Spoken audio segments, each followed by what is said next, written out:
Como iglesia, ustedes saben, lo repetimos domingo tras domingo, ser sal y luz en todo lo que nosotros hacemos. Y parte de ser sal y luz es ser una iglesia también que intercede por todo lo que sucede en nuestro mundo, en nuestro país, pero también en la expansión del reino. Entonces vamos a ir ahora en este momento como siendo sal para interceder, para ser estos representantes de la humanidad, para tomar un rol sacerdotal frente a Dios, para que por medio de nosotros las personas y el mundo pueda ser bendecido. Entonces vamos a buscar a Dios en oración. Padre Celestial, Dios Todopoderoso, reconocemos que en ti está todo el poder, toda la autoridad, que con el solo dar de tu palabra, el solo suspiro de tu palabra, Señor, las cosas se hacen. Tú creaste todas las cosas de la nada. Y Dios, nada hoy escapa a tu control. Tú eres absolutamente soberano sobre todo lo que tú creaste. Y por lo mismo, Dios, venimos a ti confiados, sabiendo que en Jesucristo somos tus hijos y como tus hijos, Dios, tú estás presto a escuchar nuestras oraciones. Señor, queremos levantar a ti, a este mundo, Dios, en especial a la iglesia esparcida en el mundo, para que tú la sigas animando en donde quieran que estén nuestros hermanos que ahora mismo están congregándose para adorarte, Dios. Para que tú estés fortaleciéndolo, especialmente a nuestros hermanos que están en lugares donde hay persecución y donde predicar la palabra, Señor, es peligroso hasta el costo de vida, para que ellos no desfallezcan, para que ellos no se desalienten, sino por el contrario, que viendo el galardón que les espera, el galardón que Cristo les tiene guardado, que ellos sigan siendo predicadores fieles de tu palabra, Dios, a todos aquellos que no te conocen. Oramos también, Dios, por Chile. Y seguimos orando en este año, Dios, por las elecciones presidenciales. Gracias, Señor, porque nos has dado este país y gracias que ahora que celebramos la independencia de Chile, porque esta tierra, Dios, es la tierra donde tú nos pusiste y es un regalo tuyo para nosotros. Y oramos para que estas elecciones presidenciales se hagan en paz, se hagan de manera justa y ordenada y que Dios salga electo a aquella persona que tú tienes preparado para que sea ministro tuyo, como dice tu palabra, Dios, para gobernar a este país. Ayúdanos como iglesia a estar siempre orando y someternos y ayúdanos a someternos en lo que nos corresponde a nuestras autoridades, Dios, para que tu nombre sea honrado y exaltado. Oramos, Dios, también por la iglesia en Villarrica. Gracias por esa plantación de iglesia que está saliendo, Señor, que te pedimos en especial por Pablo, que está ahí predicando, Señor, y que está llevando a cabo esta obra para que él junto con Trini, Dios, no se desanimen, Señor, y que estén dependiendo y alimentándose de Cristo, alimentándose de ti, Dios, día tras día, para que incluso en los momentos difíciles que conlleva plantar una iglesia, que ellos encuentren consuelo en saber que Cristo va delante de ellos. Oramos también por la iglesia en Concón, Dios. Oramos especial por Nicolás y por toda esa congregación, Dios, para que tú sigas bendiciéndolos también. Y gracias por la hermosa labor que ellos han hecho en esa ciudad. Gracias porque por medio de ellos personas han venido al Señor. Y pedimos, Dios, que ahora que están en este proceso de presbiterianización, de incorporarse a nosotros, Dios, que tú también les des sabiduría a ellos para que esto lo hagan conforme a tu palabra, Dios, y con convicción de lo que están haciendo. Y oramos que nosotros como iglesia podamos acompañarlos, orar por ellos y Dios, oramos que tu provisión esté sobre ellos para todo lo que ellos necesitan. Y seguimos orando también por nuestro pastor Ruiz. Gracias, Dios, por este siervo que tú has levantado y has confirmado para ser el pastor titular de esta iglesia. Pedimos, Dios, que tú lo sigas haciendo el fiel predicador que ha sido hasta el día de hoy. Te pedimos que estés con él, con Shirley, con Joao y con Noah, su familia, Dios, para que ellos sean una familia que sea un testimonio de Cristo, para que Él pueda liderarnos, Dios, también a esta iglesia, para que pueda discipular, para que pueda evangelizar, para que esta iglesia siga creciendo, Dios, pero no crezca por el mero hecho de crecer, sino que crezca de manera fructífera en Cristo. Y Dios, ahora que venimos a la predicación de tu palabra, te pido que tú estés conmigo, que tu Espíritu Santo está hablando por medio de mí. Que cada palabra que yo diga, Señor, que no sea mía, sino que sea de Cristo, para que su voz sea escuchada por este rebaño. Para que salgamos de aquí, Dios, animados, maravillados de la salvación que tú nos has dado. Y para que podamos salir al mundo para dar este mensaje con ahínco, para que sabemos, Dios, que este es un mensaje que da vida y da vida en abundancia. Oramos esto en su glorioso nombre, Jesucristo nuestro Señor y Salvador. Amén y amén. Hermanos, es un gusto estar con ustedes. Les pido disculpas que voy a estar con mi computador porque espero que no los distraiga. Está malo el internet de la oficina, no puedo imprimir. Entonces voy a tener que poner mis apuntes acá. Abramos nuestras Biblias en Mateo capítulo 22, versículos 23 al 33. Mateo capítulo 22, versículos 33 al 33. Y seguimos ya avanzando y ya acercándonos al fin. Quedan 6 capítulos, pero estamos acercándonos al fin de nuestra serie en Mateo que hemos estado haciendo en estos últimos 2 años. Y estamos en unas escenas de Jesús en Jerusalén, después de su entrada triunfal. Se encuentra con todos los líderes de Israel, con los fariseos, con los herodianos, y ahora vamos a ver otro partido que existía en esa época, que eran los saduceos.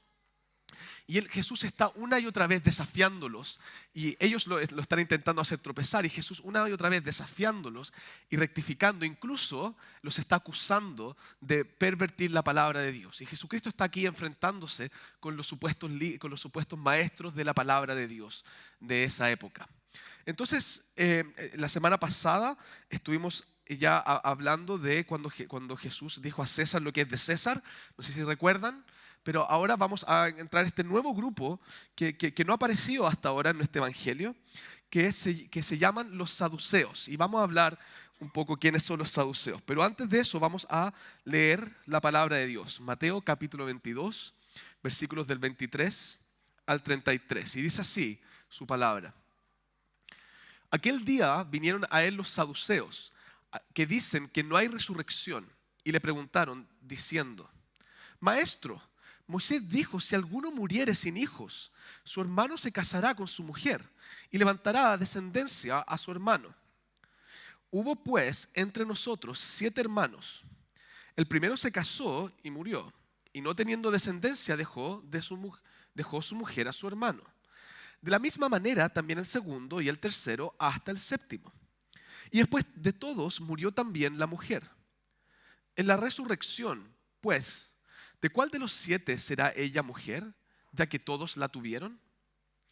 Entonces respondiendo Jesús les dijo: erráis, ignorando las Escrituras y el poder de Dios.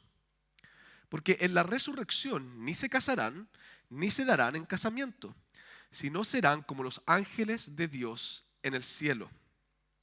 Pero respecto a la resurrección de los muertos, ¿no habéis leído lo que os fue dicho por Dios cuando dijo: yo soy el Dios de Abraham, el Dios de Isaac y el Dios de Jacob? Dios no es Dios de muertos, sino de vivos. Oyendo esto, la gente se admiraba de su doctrina. Esta es la palabra de Dios para nosotros en esta tarde.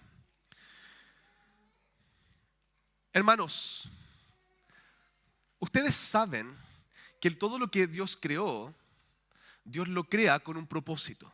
Siempre hablamos de eso. Todo lo que Dios crea, Dios lo crea con un propósito. Porque nada escapa de su mano y todo sirve sus propósitos. Ustedes saben que nuestros cuerpos, Dios los creó con un propósito. Eso es fácil de ver en nuestros cuerpos. En nuestros cuerpos tenemos manos. Nuestras manos nos sirven para tomar cosas, ¿cierto? Había alguien haciendo así. Las manos nos sirven para tomar cosas. Los ojos nos sirven para mirar y saber a dónde vamos. Tenemos nuestra boca que nos sirve para hablar y sabemos que la Biblia nos enseña que ojalá salga agua dulce y no agua salada de nuestra boca. Dios creó todas las cosas con un propósito y con un propósito eterno. Imagínense ustedes creer que nada de lo que Dios hace cumple con un propósito. Imagínense lo triste y incluso lo desesperanzador que sería caminar en este mundo. Encontramos consuelo en eso, ¿cierto? Que Dios creó las cosas con un propósito eterno. Que lo que aquí sucede no va a ser que sencillamente va a perecer por siempre, sino que está sirviendo a un propósito eterno. Dios es el Dios no de cosas muertas. Dios no es el Dios de aquellas cosas que perecen. Dios no es el Dios de aquello que sencillamente se extermina. Dios es el Dios de aquellas cosas que perduran. Dios es el Dios de aquellas cosas que nunca realmente son eliminadas ni perecen. Dios es el Dios de los vivos y no de los muertos. Porque Dios crea las cosas con un propósito eterno. Y los propósitos eternos de Dios perduran por siempre. Nosotros hoy día vamos a hablar de cómo nuestro Dios está aquí para dar vida y vida en abundancia. Y quiero que veamos primero qué sería vivir en un mundo en donde la muerte tiene la última palabra. ¿Qué pasaría si todo se acaba cuando nosotros morimos? ¿Cómo podríamos nosotros levantarnos a la mañana siguiente sabiendo que todo lo que yo hago hoy día sencillamente va a perecer en algún momento? Y esto es lo que creen los saduceos. Los saduceos, como nos dice a nosotros el versículo 23, dicen que no hay resurrección. Esa es la cosmovisión que tiene este grupo que se está acercando a Jesús. Quiero darles una pequeña descripción de quiénes son los saduceos de manera más amplia. En primer lugar, al igual que los herodianos, si ustedes recuerdan de la predicación de la semana pasada, hablamos de los herodianos que eran partidarios de Herodes y por lo tanto partidarios de Roma. Los saduceos también eran en esa época partidarios del Imperio Romano. Y estaban también sometiéndose a Herodes y a ese gobierno. Recuerden que Israel estaba bajo el gobierno, incluso si es que no la tiranía, del Imperio Romano. Era, en todas sus palabras, en todas sus letras, era un gobierno opresor, donde no permitían que Israel desarrollara su nacionalidad como a ellos les gustaría. Entonces, los saduceos también tenían autoridad en el templo. Entonces, en el templo había un concilio que se llama el Sanedrín, en donde los que estaban ahí, un cuerpo de personas que tomaban decisiones a nivel religioso, incluso más allá, para Israel.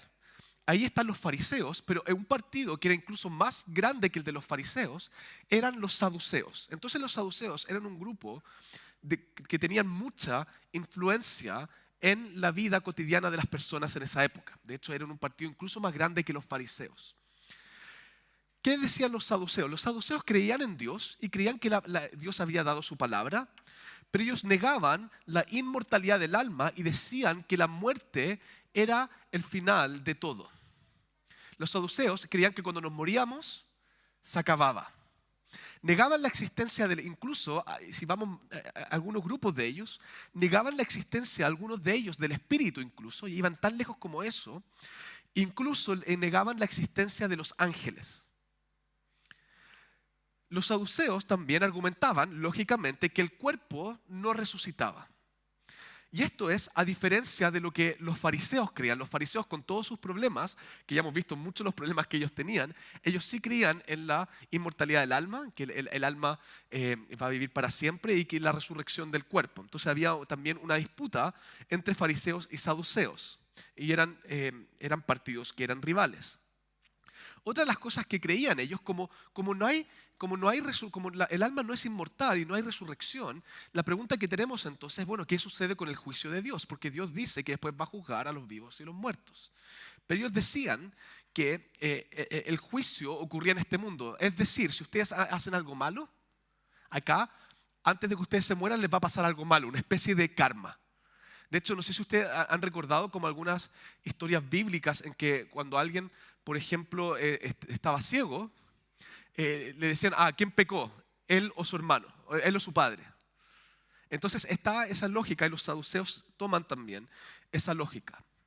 En otras palabras, los saduceos eran los seculares de ese mundo. Eran quizás los ateos, lo más ateo que se podía hacer en Israel. Y ellos son los que vienen a Jesús ahora a desafiarlo.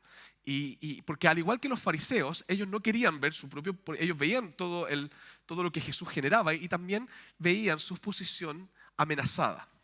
Pero ellos además tenían una disputa ardiente con los fariseos y era la madre de todas las batallas. ¿Existe la resurrección o no?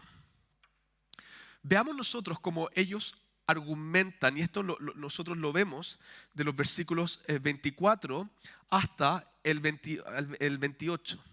Y lo vamos a leer una vez y les voy a explicar porque esto también requiere algo de contexto del Antiguo Testamento. Porque Magnolia me desconcentró. Nos va a sonar raro en esta época. Diciendo, maestro, Moisés dijo, si alguno muriere sin hijos, su hermano se casará con su mujer y levantará descendencia a su hermano. Hubo pues entre nosotros 7 hermanos. El primero se casó y murió. Y no teniendo descendencia, dejó su mujer a su hermano.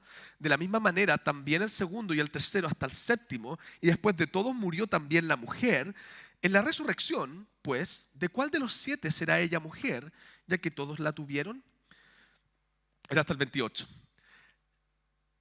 Lo que tenemos acá, esta historia de que parece ser una mujer que está pasando de hombre en hombre, en el Antiguo Testamento esto se llama el matrimonio de levirato.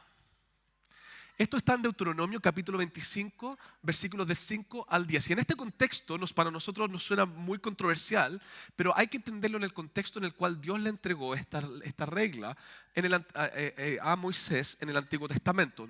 Les voy a explicar cómo funciona el matrimonio levirato. Si es que supongamos una persona tiene hermanos y está casado con una mujer.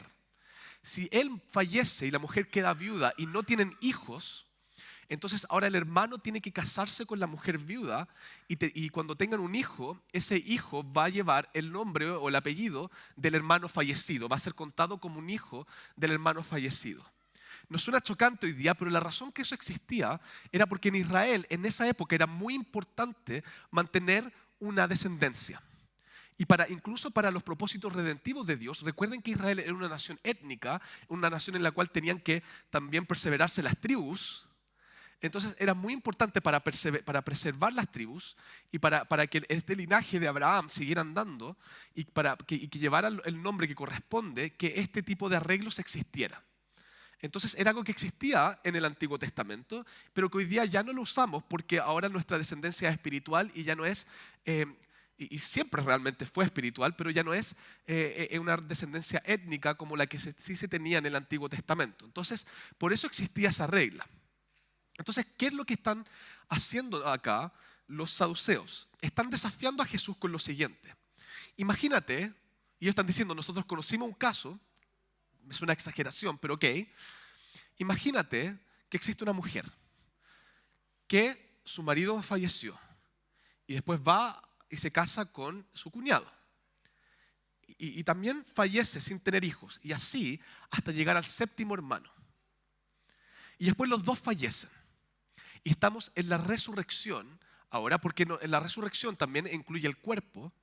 Y la pregunta de ellos es, bueno, ¿de quién va a ser marido esta mujer si estuvo casado con 7? ¿Qué están intentando demostrar ellos? Que sería absurdo decir que la resurrección existe en un caso como este, porque no tienes cómo arreglar este tipo de situaciones. Porque ellos están asumiendo que en la resurrección, en la nueva vida, va a haber matrimonio. Entonces, ¿con quién está casada la mujer? ¿Quién es su marido? ¿Son 7? Ahora, si ustedes se dan cuenta, este ejemplo se puede haber hecho con una sola, con un solo marido que haya muerto. No sé por qué hicieron a la pobre mujer enviudar 6 veces. Pero era solamente para dar el caso más exagerado y para desafiar a Jesús, que Jesús obviamente que Él sí enseña la resurrección, para desafiar a Jesús de que la resurrección no puede ser real. Porque si no tenemos este problema que no se puede solucionar. Y también nos podemos dar cuenta de que esto es un argumento que ellos probablemente utilizaban de manera frecuente. Seguramente que ya también se lo han lanzado a los saduceos. Pero pensemos ahora y pongámonos en la cosmovisión o en la forma de entender el mundo, en la forma de entender la vida, en la forma de entender a Dios de los saduceos. Pongámonos un segundo en sus zapatos, porque este es el primer punto que estamos haciendo. Un mundo sin resurrección es un mundo sin esperanza. Un mundo sin resurrección es un mundo sin esperanza. La resurrección, tanto del cuerpo y la inmortalidad del alma, son doctrinas esenciales del cristianismo. Son doctrinas esenciales de nuestra fe. Nosotros creemos que cuando nosotros morimos, la vida no se acaba ahí, sino que nuestras almas pasan a estar en la presencia del Señor, mientras nuestros cuerpos, sí, nuestros cuerpos físicos, aguardan la resurrección final, donde nuestra alma y nuestro cuerpo, cuando Cristo venga, se reúnen y tenemos cuerpos que están rehechos de manera perfecta, sin las corrupciones que hoy día tenemos, y vivimos eternamente de manera física en esta tierra, junto con Jesucristo y junto con todos los hermanos. Esa es nuestra gran esperanza, eso es lo que nosotros esperamos, de estar habitando con Dios. No sé si ustedes han pensado, vamos a ver a Jesucristo físicamente, porque Jesucristo tiene un cuerpo con nosotros. Esa es la esperanza que como cristianos nos hace levantarnos en la mañana y poder decir, yo estoy gozoso hoy día. Porque si puede ser que todo el mundo alrededor mío se esté cayendo, pero Dios tiene guardado para mí la vida eterna. Pero ahora imagínense un mundo sin resurrección. Imagínense un mundo en donde eso no existe. Un mundo en donde el momento que tú das tu suspiro final, todo se acabó. Vamos a ver que no es tan así, incluso para aquellos que no creen. Pero imagínense que cuando tú das tu suspiro final, todo se acaba. Déjame preguntarte a ti, no tienen que responderme, esta es una pregunta retórica. Déjame preguntarte a ti, ¿cuál es el propósito de las cosas que tú estás haciendo si es que no existe la resurrección? ¿Cuál es el sentido de tu vida si es que no existe la resurrección? Pensemos un poco cómo las personas piensan en esto y cómo el mundo piensa en esto. Porque nosotros vivimos en un mundo que no cree en la resurrección o cree en una resurrección desordenada frente a los ojos de Dios. Pero pensemos en esto. ¿Cómo es que las personas hoy día se preocupan de que lo que ellos hagan tenga sentido? Piensan en un legado, en dejar una marca, en tener un nombre que sea recordado, en que con lo que yo haga que después sirva a las generaciones que vengan después, en dar mi granito de arena que construya una sociedad mejor. Pero ¿qué pasa con la persona que construyó eso? Muere y jamás va a cosechar el fruto de su obra. De hecho, esta es una de las cosas que Eclesiastés hace mucho hincapié, en que los obreros trabajan pero no comen del fruto de su trabajo. Peor aún, supongamos que efectivamente cambiaste el mundo. Supongamos que eres una de estas personas que cambió el mundo, hizo un invento que mejoró la vida de todos. Y todos nos beneficiamos de esos inventos hoy día. Pero ¿el ser humano va a vivir por siempre? Y entonces, si creemos en un mundo sin resurrección, cuando todo se acabe, que eventualmente todo se acaba, por lo menos de lo que las personas creen, ¿de qué sirvió? De absolutamente nada. Un mundo sin resurrección es un mundo vano. Vanidad de vanidades, todo es vanidad. Eso bajo el sol, sin tomar en cuenta la eternidad que Dios puso en el corazón del hombre, lo único que tenemos es vanidad, es un suspiro, es algo que pasa y se va. Y tenemos que estarnos convenciendo de que y intentamos de poner nuestros ídolos para intentar de darle sentido a las cosas que nosotros hacemos. Pero si no existe la resurrección, ¿cuál es el propósito? ¿Por qué los saduceos están tan preocupados de que las personas, de convencer a las personas de que no crean en la resurrección, si total después igual todo se acaba? Están construyendo un castillo de arena en el cual sabemos que las olas eventualmente van a botarlo. Porque eventualmente, ola tras ola, van derrumbando hasta que ya no va a quedar nada. Un mundo sin resurrección es un mundo vano. Un mundo sin resurrección es un mundo sin consuelo. No hay consuelo si no creemos en la resurrección. ¿La vida es difícil? ¿Cuánto sufrimiento existe alrededor nuestro? Muchísimo. En nuestras propias vidas, en las personas que conocemos, alrededor del mundo hay guerras, hay personas que son perseguidas, hay gente que vive en enfermedad y que vive en dolor físico todos los días de su vida. ¿Cómo puedo yo ir a una persona y traerle consuelo en ese dolor si es que al final del día va a vivir toda su vida en dolor y va a morir y ahí se acabó? ¿Qué pasa con nuestras angustias? ¿Qué sentido le damos a los malos ratos que pasamos? A las personas que fallecen y perdemos. Y ahora sentimos este vacío en nuestros corazones porque alguien se fue. Nuestros duelos no tienen ninguna forma de encontrar un propósito y un sentido. Y no podemos encontrar consuelo. Porque cualquier consuelo que intentemos de tomarnos, al final del día se va con la muerte.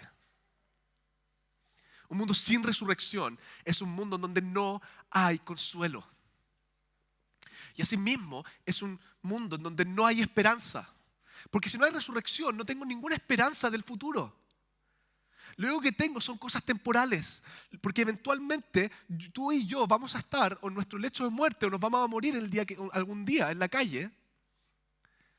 ¿Y qué viene después de eso? ¿Cuál es mi esperanza? ¿Qué es aquello que cautiva mi corazón?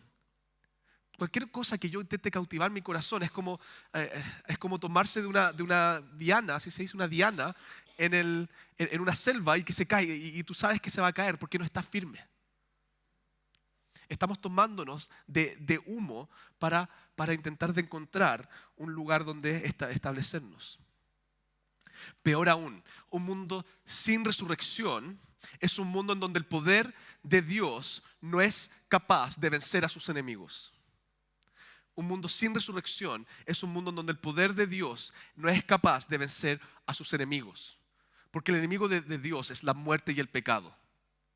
La muerte existe por causa del pecado. Un mundo sin resurrección significa que Satanás hizo lo que él quería hacer y que tuvo la victoria. Y que Dios entonces queda indefenso y derrotado en los propósitos que él tenía con su creación. Y para ponerle el último clavo a esto, un mundo sin resurrección hace a Dios el Dios de los muertos y no el Dios de los vivos. Porque Dios dice que es nuestro Dios. Dice, él dice, yo soy su Dios y ustedes me son por pueblo. Y si no hay resurrección, nosotros vamos a morir y Dios ahora es el Dios de un pueblo muerto.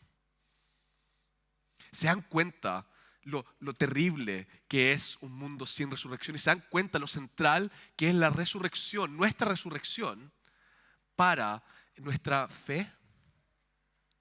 Y se dan cuenta que lo que los saduceos están haciendo, están intentando destruir los fundamentos del mensaje que Dios tiene para nosotros. Si no existe la resurrección, hermanos, tomemos nuestras maletas, cerremos las iglesias, pongámosles candado y vámonos para la casa. Comamos y bebamos porque mañana moriremos. Esa es la vida sin resurrección. Y eso es lo que los saduceos, estoy acostumbrado a los fariseos, pero eso es lo que los saduceos están aquí desafiando. Esta es la amenaza que ellos traen. Ellos están intentando de traer desesperanza donde realmente debiera haber esperanza. Y aquí, hermanos, donde nosotros también tenemos que reflexionar en nuestros propios corazones.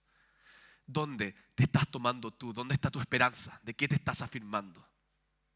Tenemos que afirmarnos de las promesas de Dios, que hay resurrección. Y es por eso que nosotros acá vemos la respuesta de Jesucristo a ellos. Entonces respondiendo Jesús les dijo, erráis, versículo 29, erráis ignorando las Escrituras y el poder de Dios. Erráis ignorando las Escrituras y el poder de Dios. La resurrección es real porque Dios así lo dijo y porque Él tiene todo poder. Cuando Dios dice, Dios hace. Cuando Dios promete, Dios cumple. Cuando Dios habla, la voz de Dios crea realidades. Y cuando Dios habla, podemos darlo por sentado y firmado que eso es real y es cierto. Y las promesas de Dios nunca fallan. Entonces respondiendo Jesús les dijo, erráis ignorando las Escrituras y el poder de Dios. En el Antiguo Testamento tenemos muchos lugares en donde se hace referencia a la resurrección. De hecho, tengo solamente un ejemplo, hay más, muchos más, y ustedes después tienen la tarea de ir a buscarlos. Pero en Isaías 26, versículos 19 y 20, Dios está hablándole a su pueblo que está siendo juzgado, pero Dios está prometiendo que ellos van a ser restaurados y les dice lo siguiente: tus muertos vivirán, sus cadáveres resucitarán, despertad y cantad, moradores del polvo, porque tu rocío es cual rocío de hortalizas, y la tierra dará a sus muertos. ¿Se dan cuenta de la hermosura de esa imagen? Dice que tus muertos vivirán, sus cadáveres resucitarán, y después los moradores de la tierra, los moradores del polvo, la tierra misma va a entregar a los muertos que están ahí. El Antiguo Testamento está prometiendo acá que los muertos van a ser resucitados. Y Jesucristo no es casualidad que les saca esto en cara. Erráis ignorando las Escrituras. Porque nosotros tenemos la palabra de Dios. Quizás tú has dudado de esta verdad, de la verdad que vas a tener vida eterna. Quizás tú, cuando piensas en la muerte, has pensado en qué pasa si todo esto que yo he creído, que yo he leído, no es cierto. Quizás te has ido a dormir en la noche preocupado por eso. ¿Qué pasa si realmente esto no es verdad? Pero ¿qué dice aquí Jesucristo? Que las Escrituras lo dicen. Tú y yo tenemos la palabra de Dios, que es el aliento divino. Es Dios mismo hablándonos con todo su poder y dándonos testimonio de cuáles son sus promesas para nosotros. Pero también cuando dudamos cometemos un segundo error, y lo mismo sucede con los saduceos. Porque también dice, ignorando las Escrituras, ¿y qué más? Y el poder de Dios. Muchas veces también podemos dudar porque dudamos del propio poder de Dios para revertir la muerte. Pero ¿qué está intentando decir Jesús? Dios es poderoso para levantar a los muertos y para traer vida en donde hay muerte. Dios tiene todo el poder. ¿Por qué tú puedes confiar en que tú tienes vida eterna? Y puedes no solamente creer en un sentido, porque a veces usamos la palabra creer como si fuera una posibilidad y una probabilidad. Eso no es lo que la palabra creer en la Biblia nos quiere decir. La palabra creer es confianza, y confianza certera. Tú puedes tener certeza que tú vas a tener vida eterna porque Dios tiene todo el poder para hacerlo y porque así te lo reveló en su palabra. Y no tienes que buscar en ningún otro lugar esa confirmación. Nada más, no necesitas nada más, no necesitas más evidencia, no necesitas más razonamiento que saber que Dios es todopoderoso y que Él en su misericordia te dio su palabra y sus promesas, y que Él tiene todo el poder y autoridad para cumplir con sus promesas, y que Él es fiel y que Él no cambia y que Él no se olvida de aquellas cosas que Él nos promete. Porque a diferencia de tú y yo, Dios es el mismo ayer, hoy y será el mismo mañana. ¿Por qué los saduceos estaban cayendo de esta forma? ¿Por qué ellos estaban errando de esta forma? Porque estaban poniendo sus ojos en ellos mismos, en la realidad humana, en la muerte, y no estaban tomando en cuenta el Dios poderoso que está sobre nosotros. Se olvidaron de Él. El estado de resurrección es un recordatorio para nosotros de que Dios es todopoderoso. ¿Cómo es que Jesús corrige entonces esto? Es muy sencillo. Se dan cuenta que la respuesta de Jesús nos da voz de cómo esto tenía una solución mucho más sencilla de lo que quizás los saduceos mismos pensaban. Que es lo siguiente. Pero respecto a la resurrección de los muertos, no habéis leído, perdón, me equivoqué, versículo 30. Porque la resurrección ni se casarán, ni se darán en casamiento, sino serán como los ángeles de Dios en el cielo. Y acá tenemos que hablar un poco de esta esperanza que nosotros sabemos que tenemos. Los saduceos estaban asumiendo que en la resurrección, como tenemos cuerpos, entonces vamos a casarnos y vamos a tener relaciones conyugales de la misma manera que la tenemos acá en la tierra. Y Jesús acá les dice que no habrá casamiento en la resurrección, sino que serán como los ángeles. Y acá no está hablando como los ángeles en un sentido que vamos a ser seres espirituales. Está hablando como los ángeles porque los ángeles no se casan. Y pensemos un poco en qué es el matrimonio. Yo estuve haciendo una escuela bíblica hace un par de semanas de eso, pero pensemos un poco de qué es el matrimonio, porque la Biblia usa el matrimonio como una forma de demostrar cómo es la relación de la iglesia con Jesucristo. La iglesia es la novia y Jesucristo es el novio. Por supuesto que vivimos en un mundo imperfecto donde nuestros matrimonios son imperfectos, pero de todas formas, esta relación matrimonial busca enseñarnos cómo es que nosotros como iglesia tenemos que caminar con Jesucristo. Pero les pongo el siguiente punto. ¿Cuál es el sentido de esto? Una vez que nosotros ya somos la iglesia, ya somos la novia y ya estamos unidos con Jesucristo.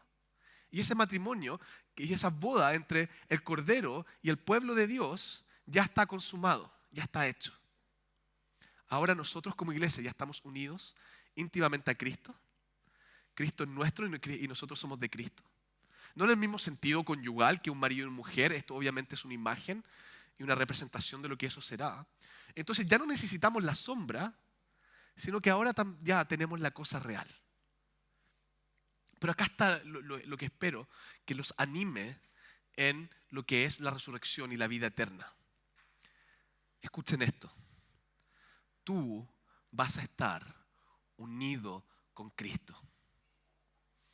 Tú vas a convivir con Cristo. Tú lo vas a ver. Él te va a ver a ti. Él te va a liderar. Él te va a amar y tú lo vas a amar a Él. Vas a estar reunido con un Salvador que es perfecto. Vas a estar unido con un Salvador que no ignora tus necesidades, que conoce tu corazón, que te ama tan íntimamente que Él dio su vida por ti. Entonces, en este cielo, el gran tesoro no es solamente nuestros cuerpos, es maravilloso, no es solamente esta creación restaurada. El gran tesoro es Jesucristo mismo. Y esto mismo también los saduceos estaban perdiendo de vista. Estaban tan preocupados de las cosas terrenales que se olvidaron del más grande regalo que Dios nos da, que es Él mismo. La resurrección no solamente muestra el poder de Dios, sino que también muestra su amor por nosotros. ¿Por qué nos levanta? Él nos levanta para que nosotros caminemos con Él y podamos seguir en su presencia por siempre. Ese es el fin de la resurrección, que nosotros seamos reunidos con nuestro Dios. ¿Qué ánimo debiera darnos eso en esta tarde? Pero acá tenemos nuestro final punto. Y quiero que leamos los versículos 31 al 33. Pero respecto a la resurrección de los muertos, ¿no habéis leído lo que os fue dicho por Dios cuando dijo: yo soy el Dios de Abraham, el Dios de Isaac y el Dios de Jacob? Dios no es Dios de muertos, sino de vivos. Oyendo esto, la gente se admiraba de su doctrina. Nuestro Dios es el Dios de vivos y no de muertos. Dios siempre ha sido el Dios de los vivos y no el Dios de los muertos. Fíjese en esta frase en el versículo 32. Yo soy el Dios de Abraham, el Dios de Isaac y el Dios de Jacob. Abraham, Isaac y Jacob son lo que nosotros llamamos los patriarcas. Son los padres de la nación de Israel y en consecuencia, en cierto sentido también, los padres de nosotros como iglesia. Dios vino a Abraham y le prometió que por medio de su descendencia van a ser benditas todas las naciones. Estamos acá en Chile, Israel está allá en Medio Oriente y nosotros hoy día somos benditos por la descendencia de Abraham, que en última instancia era Jesucristo. Y Abraham entonces, él recibió la promesa de vida eterna. Isaac también, él recibió las promesas de su padre, porque Dios le dijo a Abraham en Génesis capítulo 17, él le dijo: estas promesas son para ti y para tu descendencia. Y así mismo vimos en la historia de Isaac cómo Dios lo protege, cómo Dios lo cuida, cómo Dios cumple sus promesas con él. Cuando él va a ser ofrecido como sacrificio, Dios después provee otro sacrificio, porque por medio de Isaac también se van a cumplir las promesas de Dios. Vemos lo mismo con Jacob, el hijo de Isaac. Jacob, un mentiroso. Jacob, un engañador, de hecho eso significa su nombre, que después fue engañado por su tío. Un hombre más encima polígamo que se casa con 2 mujeres. Un cobarde que no se quiere enfrentar a su hermano. Ese era Jacob. Un hombre débil, pero Dios se perfecciona en nuestra debilidad y se perfeccionó en la vida de Jacob. Y por medio de Jacob después vino José, que fue traicionado por sus hermanos, y de ahí viene el pueblo de Dios, va a Egipto para que después Dios muestre su misericordia a ellos y su poder, trayéndole la redención y estableciendo un pacto con Moisés.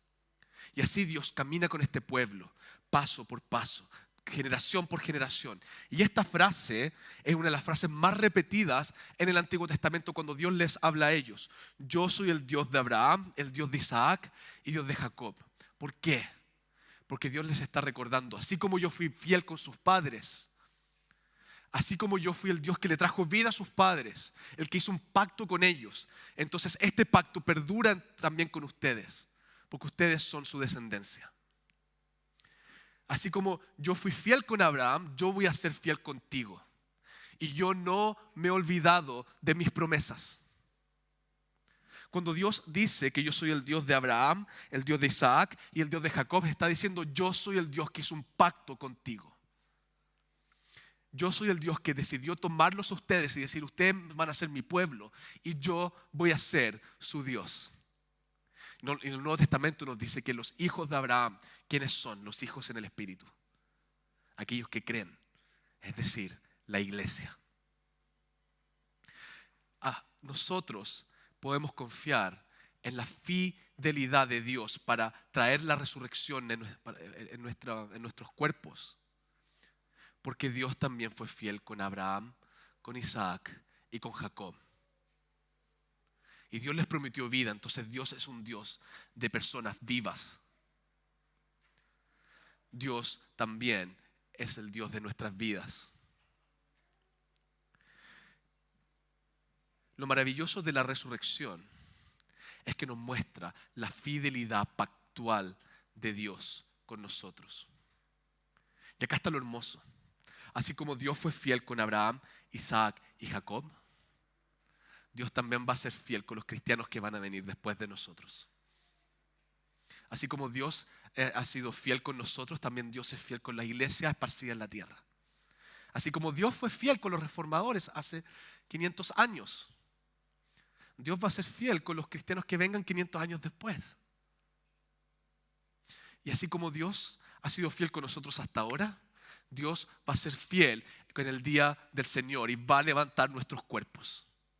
Y vamos a resucitar y vamos a vivir eternamente. Porque si nosotros nos quedáramos muertos, Él sería el Dios de los muertos, pero no. Dios es el Dios de los vivos. Dios no es Dios de muertos, sino de vivos. ¿Se dan cuenta entonces por qué tenemos la reacción que ellos tienen en el versículo 33? De hecho, esta misma reacción tenemos en el versículo 22. Vuelvan al versículo 22 del sermón de la semana pasada. Oyendo esto, se maravillaron y dejándole, se fueron. Y estas eran personas que se estaban oponiendo a Jesús. Y los mismos saduceos, versículo 33, y en verdad las personas que estaban alrededor de ellos, oyendo esto la gente se admiraba de su doctrina. Porque no son estas palabras preciosas, no son estas verdades más dulces que la miel. El saber que Dios es fiel y que nos va a resucitar. Y sabemos esto y tenemos certeza de esto porque Jesucristo mismo, cuando Él resucitó, Él venció a la muerte por nosotros. Y Cristo fue el primero de los hombres que resucitó, para que nosotros también seamos resucitados junto con Él. Juan capítulo 10, versículo 10 dice: yo he venido para que tengan vida y para que la tengan en abundancia. Jesucristo vino a traer vida y no a traer muerte. Jesucristo vino a sanar a los enfermos. No vino por los sanos, vino por los que estaban enfermos, para que tuvieran vida. Jesucristo está haciendo eso para tu vida. Si tú hoy día vives con ansiedad, Si tú hoy día no conoces al Señor y no sabes qué va a pasar contigo el día de mañana, tú tienes que venir a la única fuente de vida, que es la vida eterna. Y si tú hoy día estás sufriendo, si tú hoy día estás con incertidumbre, tú tienes que venir al único lugar en donde tú vas a encontrar certidumbre y esperanza, consuelo, paz, que es Jesucristo, el dador de la vida. Porque Él es el Dios de los vivos y no el Dios de los muertos. Entonces, como vivos, tenemos que vivir en nuestra vida para su gloria, para traer más vivos también con nosotros. Amén. Vamos a Él entonces a orar.